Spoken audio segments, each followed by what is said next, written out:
오늘 본문 누가복음 4장 1절부터 13절을 저와 여러분이 같이 한 목소리로 함께 봉독하시겠습니다.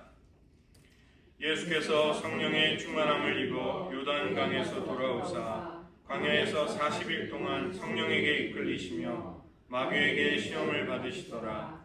이 모든 날에 아무것도 잡수시지 아니하시니 날 수가 다함에 줄이신지라. 마귀가 이르되 내가 만일 하나님의 아들이여든 이 돌들에게 명하여 떡이 되게 하라. 예수께서 대답하시되 기록된 바 사람이 떡으로만 살 것이 아니라 하였느니라. 마귀가 또 예수를 이끌고 올라가서 순식간에 천하 만국을 보이며 이르되 이 모든 권위와 그 영광을 내가 네게 주리라. 이것은 내게 넘겨준 것이므로 내가 원하는 자에게 주노라. 그러므로 내가 만일 내게 절하면 다 네 것이 되리라. 예수께서 대답하여 이르시되 기록된 바 주 너의 하나님께 경배하고 다만 그를 섬기라 하였느니라. 또 이끌고 예루살렘으로 가서 성전 꼭대기에 세우고 이르되 네가 만일 하나님의 아들이여든 여기서 뛰어내리라. 기록되었으되 하나님이 너를 위하여 그 사자들을 명하사 너를 지키게 하시리라 하였고 또한 그들이 손으로 너를 받들어 네 발이 돌에 부딪히지 않게 하시리라 하였느니라. 예수께서 대답하여 이르시되 주 너의 하나님을 시험하지 말라 하였느니라. 마귀가 모든 시험을 다한 후에 얼마 동안 떠나니라. 기도하시겠습니다. 하나님, 주님께서 하나님의 소명 그 부르심을 따라 하나님의 뜻을 민감하게 평생 동안 매 순간 분별하며 마침내 아버지의 뜻을 온전히 이루어드리는 아름다운 삶을 사셨듯 주님의 그 삶이 우리들의 믿음의 여정의 본보기가 되게 하시고 주님이 베푸시는 은혜와 능력이 우리들로 하여금 그 길을 끝까지 흔들림 없이 가게 하는 능력이 되게 하여 주시옵소서. 모든 말씀 예수님의 이름으로 기도드립니다. 아멘. 오늘은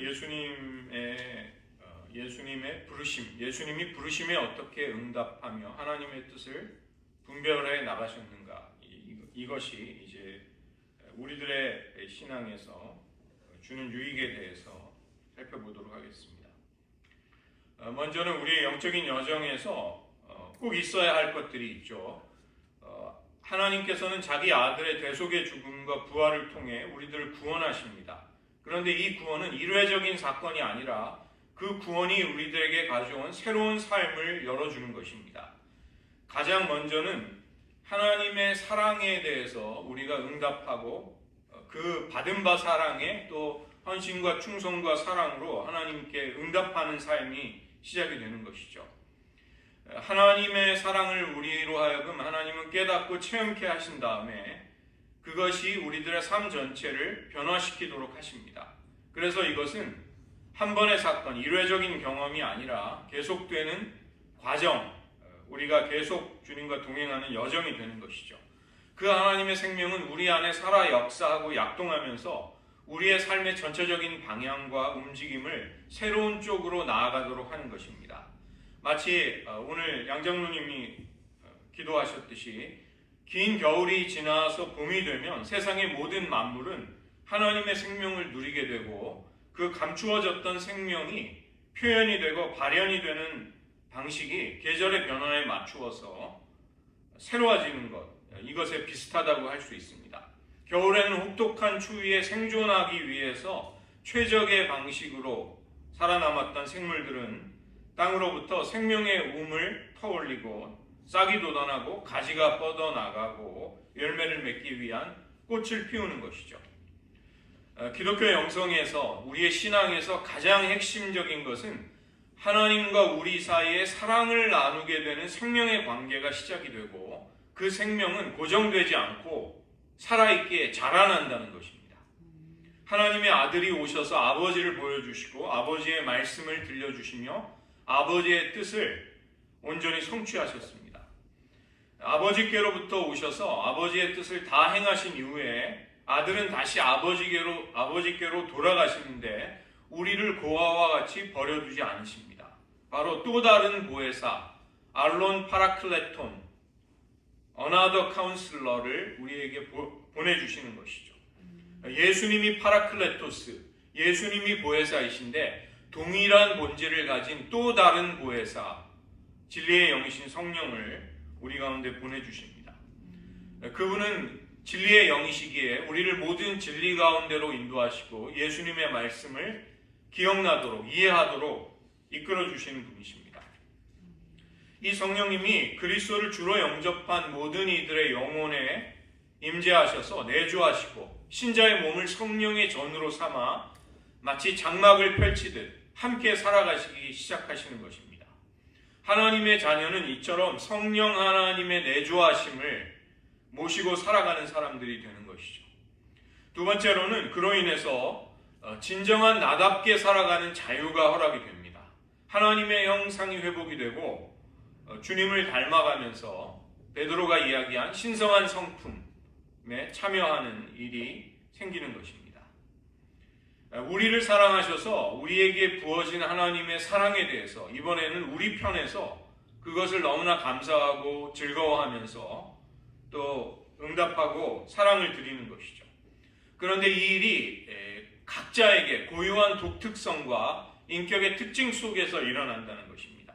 이것은 획일적으로 일어나지 않고 하나님이 각 사람을 지으시고 부르신 대로 다채로운 모습으로 하나님께 그 사랑을 응답하게 만드십니다. 우리는 주님을 점점 닮아가지만 획일적으로 똑같아지지 않고 하나님이 우리 각자에게 창조와 구속의 사건 속에서 두신 특징과 자연스러움을 가지고 하나님의 사랑을 표현하고 그것에 응답하는 사람들이 되는 것입니다. 그래서 이런 맥락 속에서 볼 때 하나님의 부르심, 하나님의 소명이 중요한 의미를 가지게 되는 것이죠.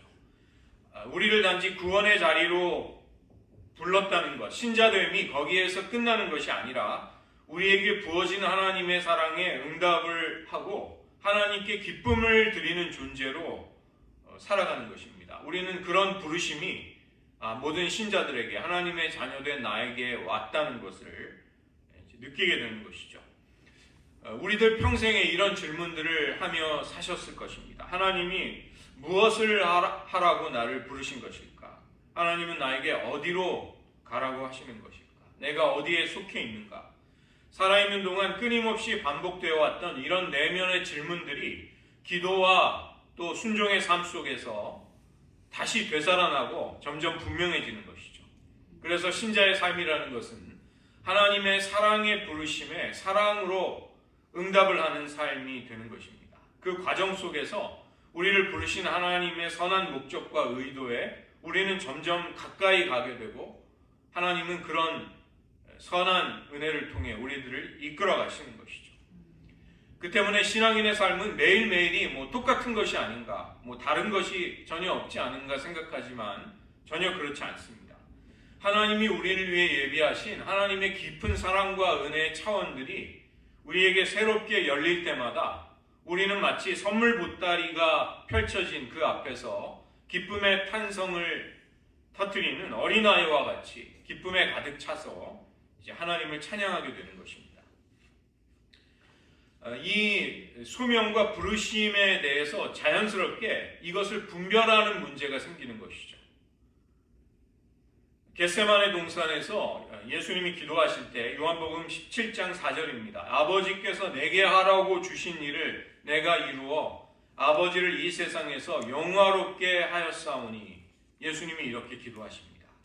이것은 예수님의 삶 전체가 아버지께서 부르시고 또 그분에게 부탁하신 명령하신 모든 일들을 다 이루셨고 온전히 아버지의 뜻을 따르셨음을 말하는 것이죠.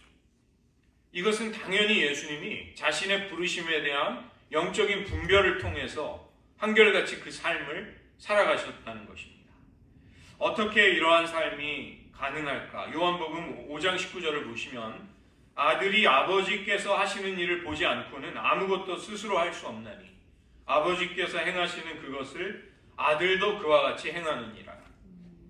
이 땅에서 메시아로서의 사역이 이제 끝나가고 있는 때에도 예수님은 나의 원대로 마옵시고 아버지의 뜻대로 되기를 원하나이다.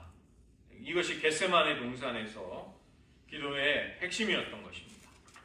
예수님은 매 순간을 자신을 향한 아버지의 부르심과 소명을 따라 하나님의 뜻을 분별하시면서 살아가셨습니다. 주님은 기도로 아버지와 함께 시간을 보내시고 성경 속에서 그 하나님의 뜻을 주목하셨습니다. 이런 아버지와의 깊은 관계는 하나님의 인도하심을 알려주는 여러 가지 신호들을 민감하게 똑똑히 의식하고 분별할 수 있게 해주었던 것이죠. 사람과 자연과 온갖 사건들, 마음의 움직임, 영들에 대해서 예수님은 분별하는 삶을 살아가셨습니다. 예수님은 자신의 존재와 삶의 방향을 향한 아버지의 뜻을 늘 분별하시면서 식별하시면서 비로소 아버지의 뜻대로 사실 수 있으셨습니다. 우리 역시도 주님의 뜻을 분별하면서 소명을 깨달아 알아차리는 삶을 살기를 원하는 것이죠. 이 알아차린다, 인식한다, 영성신학에서는 굉장히 중요한 의미를 가지는 말입니다. 우리를 향한 하나님의 인도와 섭리와 이끄심에 대해서 그것을 바로바로 캐치를 하는 것이죠. 부르심에 응답하고 하나님의 뜻을 온전히 깨닫고 순종하는 삶은 하나님과 동행하며 우정을 쌓아가는 삶이 되는 것이죠. 그리고 그러한 믿음의 최종적인 마지막 여정은 하나님과 연합하게 되는 영광스러운 구원의 절정에 도달하는 것입니다.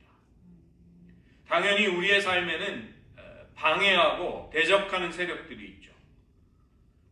우리에게 악한 생각을 불러일으키고 또 죄성을 따라 살도록 부추기고 그 배후에 역사하는 흑암의 권세들, 어두움의 세력들과의 싸움이 필연적으로 있게 되는 것입니다. 이 영적 전쟁에 대해서는 이것도 역시 큰 주제이기 때문에 다시 다루게 되고, 오늘은 특별히 우리의 신앙에 있어서 소명, 부르심과 그 분별에 대해서 그것을 예수님이 어떻게 행하셨는지 그것을 살펴보겠습니다. 예수님이 광야에서 시험을 받으셨을 때 우리는 이런 예수님의 모습을 뚜렷이 볼 수 있게 됩니다. 예수님은 공생애를 시작하시기 직전에 하늘에 계신 아버지와의 교제를 광야에서 40일간 홀로 금식하고 기도하시면서 하나님을 가까이 하셨습니다. 그 기간이 끝나게 되었을 때 마귀가 찾아와 유혹을 한 것입니다. 이 세 번의 시험의 종류는 각각 다를지라도 그 목적과 의도는 예수님이 하나님의 부르심, 그 소명을 온전히 따르지 못하게 하는 데 있었던 것이죠. 아버지의 뜻을 분별하는 것을 방해하고 막으려는 데 시험의 목적이 있었습니다.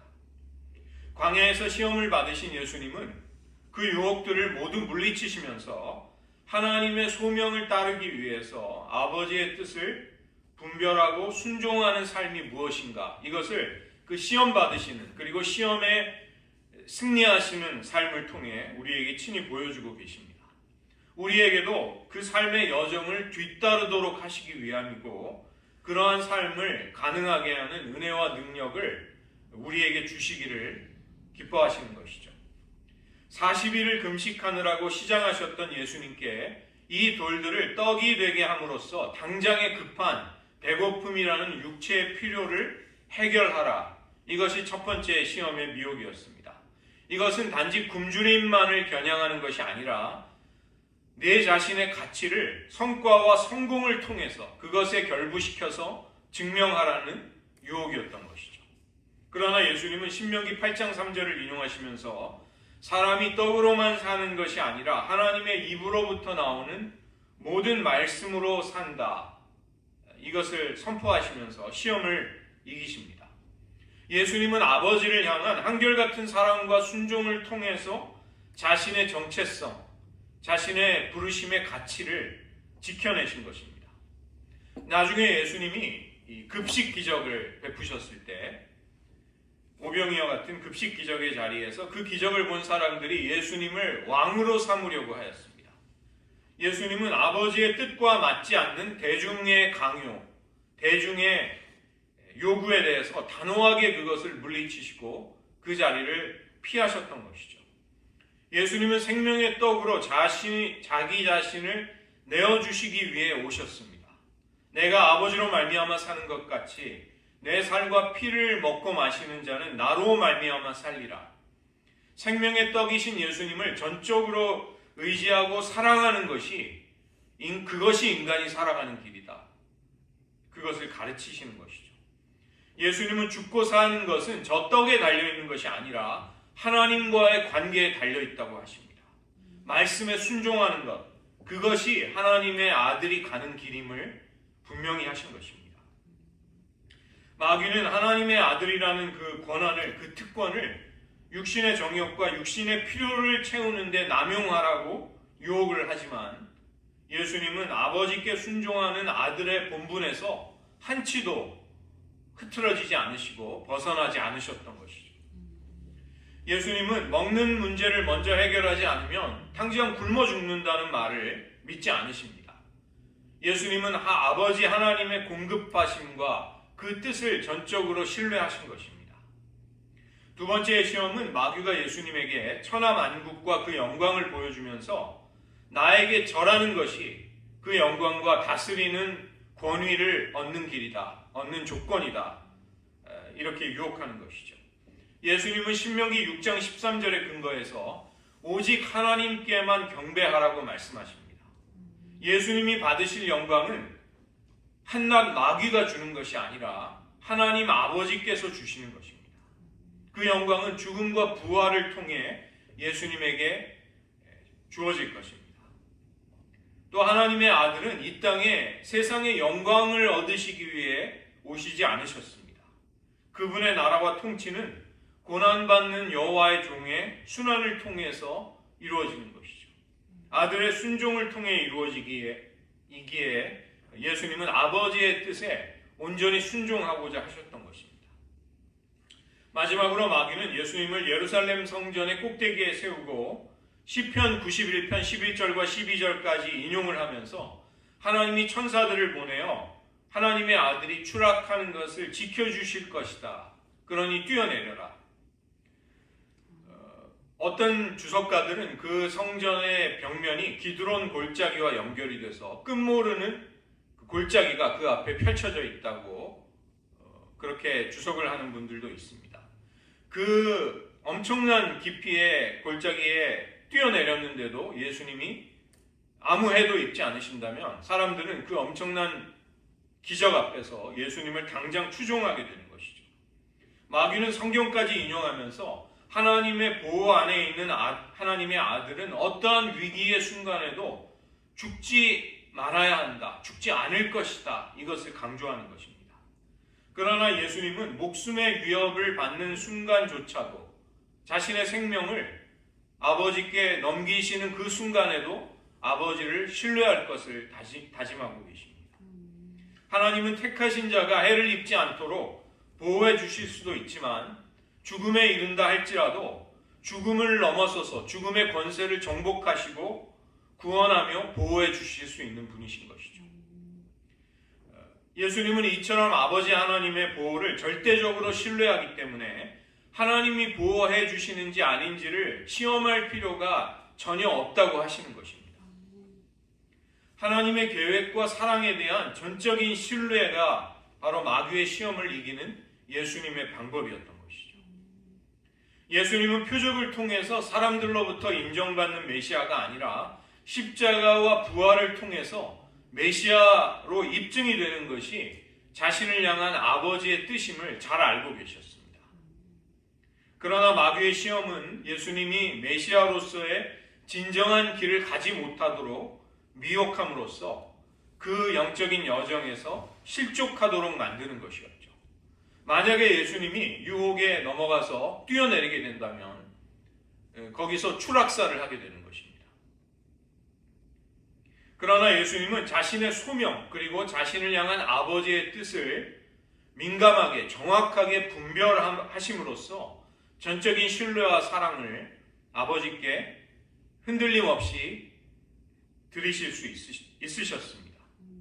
자기를 시인하고 십자가를 부인하는 대신에 자기 자신을 부인하고 십자가를 짊어지라는 부르심, 그 부르심이 자기에게 있음을 한순간도 놓치지 않으신 것입니다.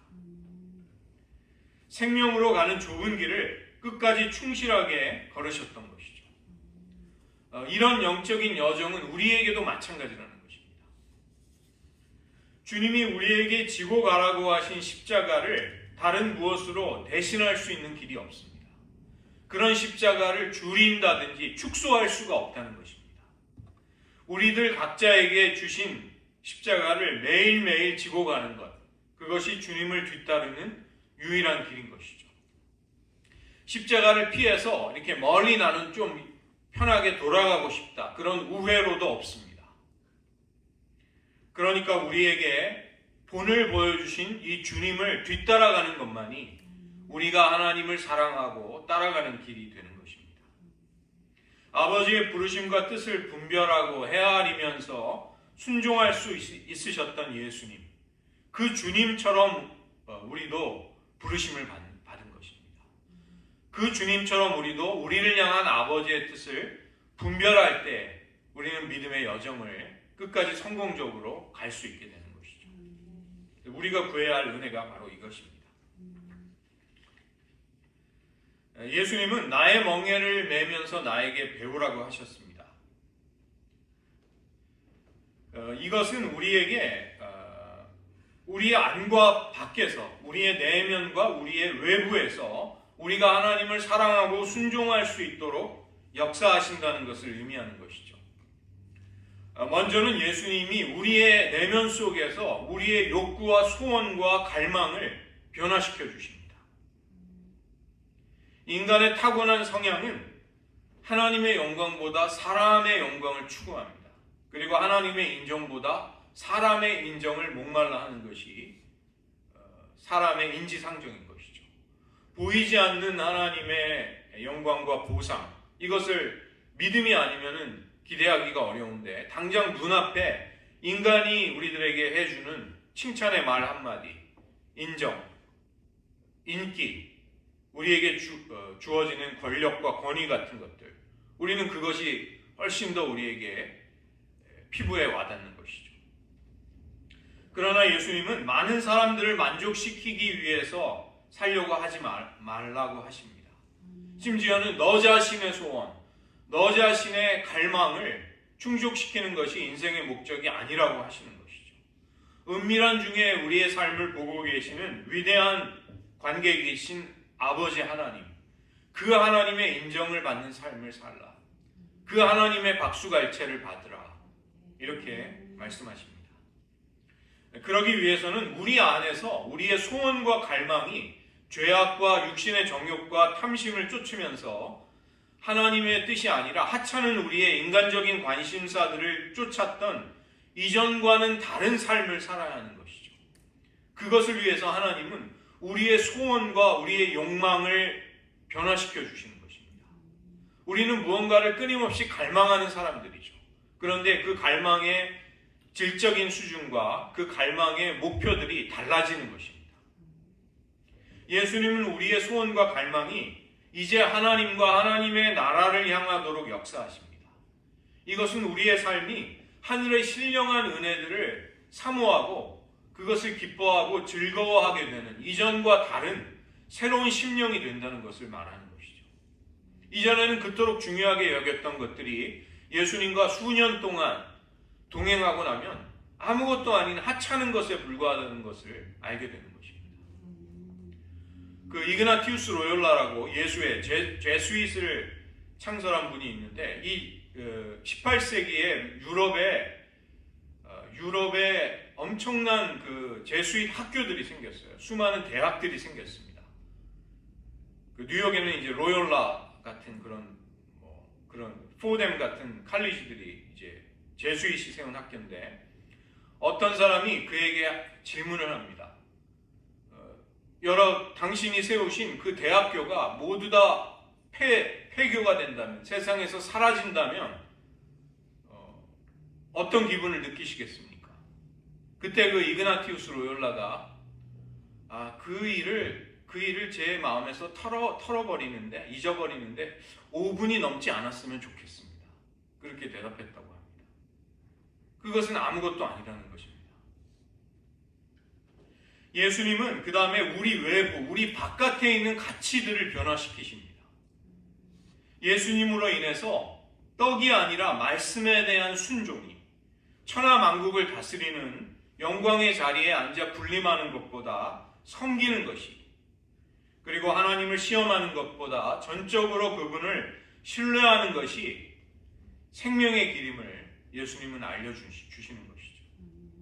진선미, 우리가 진선미라고 부르는 것들, 진리와 선함과 아름다움이 무엇인가, 이것을 하나님의 시각과 관점으로 새롭게 보게 하시는 것입니다. 우리가 이 땅의 것이 아니라 하늘에 속한 것들, 그 새로운 가치와 목표들을 추구할 수 있도록 우리 내면도 변화시키지만 우리의 외부에 있는 그 가치들을 새롭게 하늘의 영광으로 덧입혀 주시는 것이죠. 우리는 우리가 추구해야 할 인생의 목표와 가치들을 새롭게 찾을 수 있게 되는 것입니다. 마태복음 11장 25절에서 예수님은 나의 멍에를 메고 내게 배우라고 하십니다. 이것을, 이 구절, 유명한 구절이기에 여러분 다 묵상해 보셨을 것입니다. 여기에서 오늘 주목하기를 원하는 것은 예수님이 우리에게 지워주시려는 멍에가 나의 멍에라고 말씀하시는 부분입니다. 나의 멍에, 예수님의 멍에를 우리에게 지워주시겠다고 하십니다. 그 멍에는 바로 하나님 아버지께서 자기 아들의 어깨 위에 지워주셨던 멍에인 것이죠. 그래서 이 멍에는 하나님의 사랑의 멍에인 것입니다. 예수님을 속박하고 자유를 빼앗기 위한 멍에가 아니라 하나님의 사랑이 담겨있는, 하나님의 사랑으로 주님의 삶을 이끌어갔던 그 멍에, 그것이 나의 멍에라고 부르시는 예수님의 멍에인 것이죠. 어미소가 주도적으로 짊어지고 가는 멍에를 곁에서 함께 훈련받는 어린 소가 함께 지고 갑니다. 그러나 그 어린 소에게 그 멍에는 가볍고 쉬운 멍에가 되는 것입니다. 왜냐하면 어미소가 그 무게와 하중을 다 짊어지고 옆에서 가고 있기 때문에 우리 혼자, 우리 스스로 주님이 없이 인생의 무게를 짊어진다는 것은 너무나도 가혹한 일이죠. 인생이 산산이 무너지는 것입니다.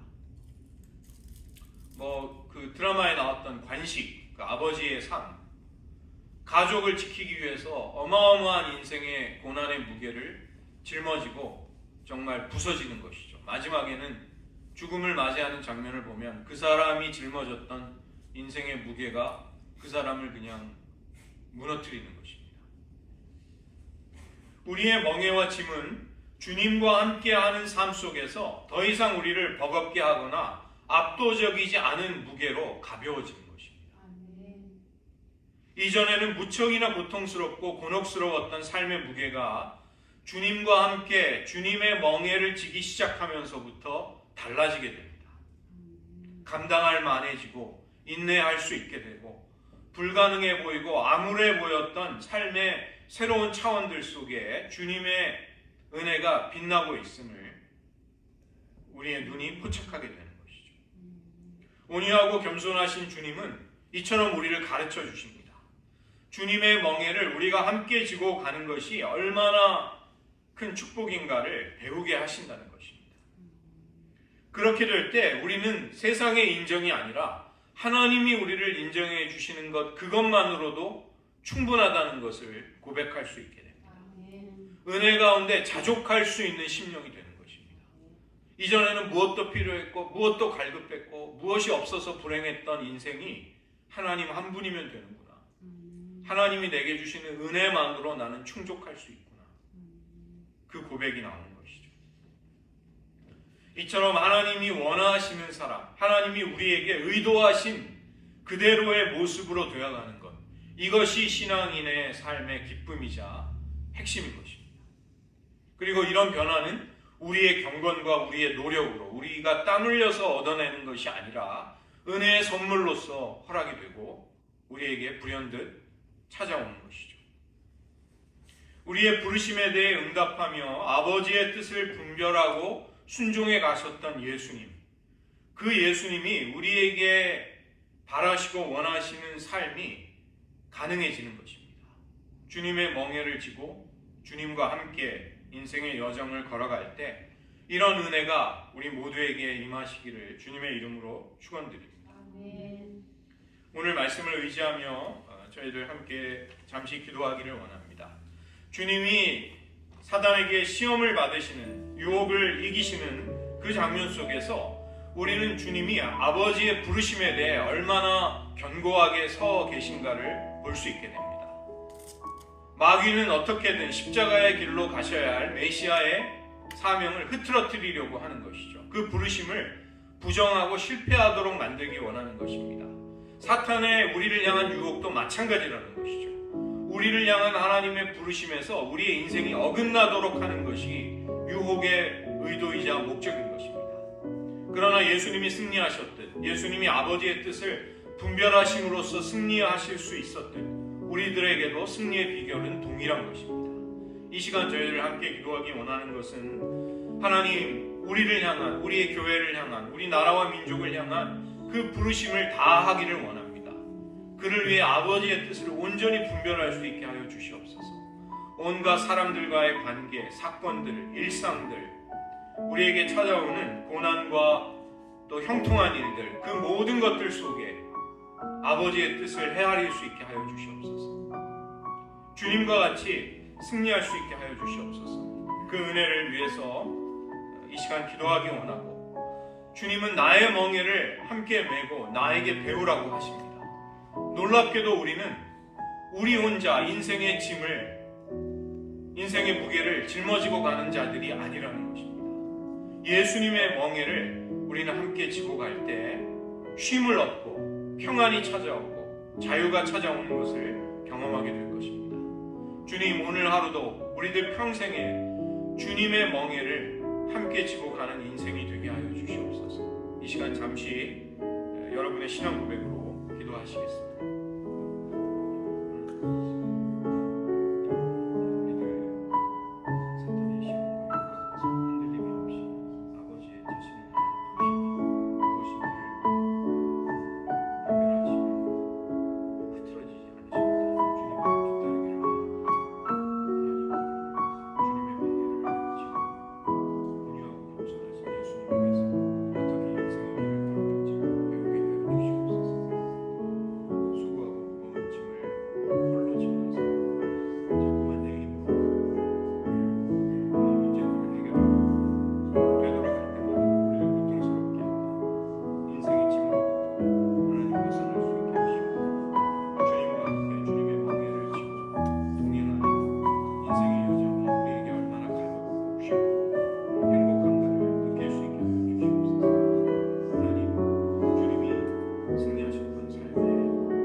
아버지, 우리를 구원하시되 일회적인 한 번의 사건으로 그 구원을 국한하고 제한하지 아니하시고 그 생명을 가지고 우리들 평생을 아버지의 얼굴을 배웠기까지 주님과 믿음의 여정을 즐겁게 동행하게 하심을 감사드립니다. 예수님께서 공생애를 시작하시면서 마귀에게, 사탄에게 시험을 받으시는 그 장면에서조차 예수님은 자신의 부르심에, 소명에 결코 흔들리지 아니하셨습니다.